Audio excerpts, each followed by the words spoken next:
Les parlements nationaux des États membres du G5 Sahel et des pays contributeurs sont désormais acteurs de la mise en œuvre des programmes de la force conjointe. Les volets sécurité et développement seront désormais soumis au contrôle des députés, ce qui permettra aux législateurs de mieux appréhender l'impact des actions entreprises et d'y allouer les ressources nécessaires. Pour d'abord faire l'état de la situation dans les différents pays, voir les initiatives entreprises et surtout mettre l'accent sur celles qui ont marché et celles qu'on peut revoir, et là où il y a les défaillances, et ce qu'on peut faire pour renforcer les bonnes pratiques.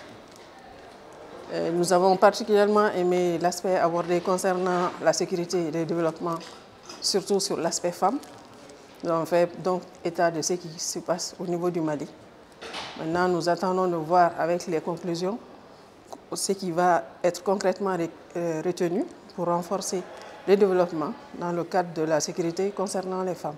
Jusque-là, les parlementaires étaient des simples spectateurs des opérations du G5 Sahel, ce qui n'était pas du goût des pays contributeurs très souvent inquiets et réservés quant à l'usage et la destination des fonds alloués à l'organisation. Ce comité interparlementaire a la charge d'établir un partenariat entre les parlements des pays contributeurs et les pays membres du G5 Sahel.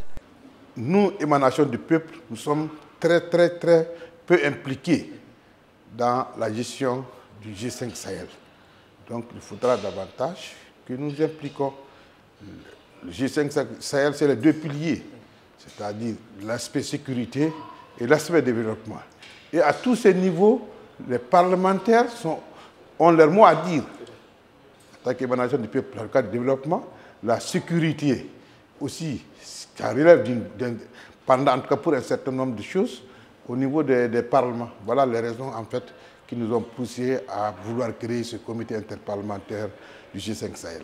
Présidé par le Niger, le comité interparlementaire du G5 Sahel siégera à Niamey. Chaque pays sera représenté par 10 députés. Il est ouvert aux membres de tous les pays contributeurs. Toutefois, le nombre de députés devant représenter les pays contributeurs reste à être déterminé.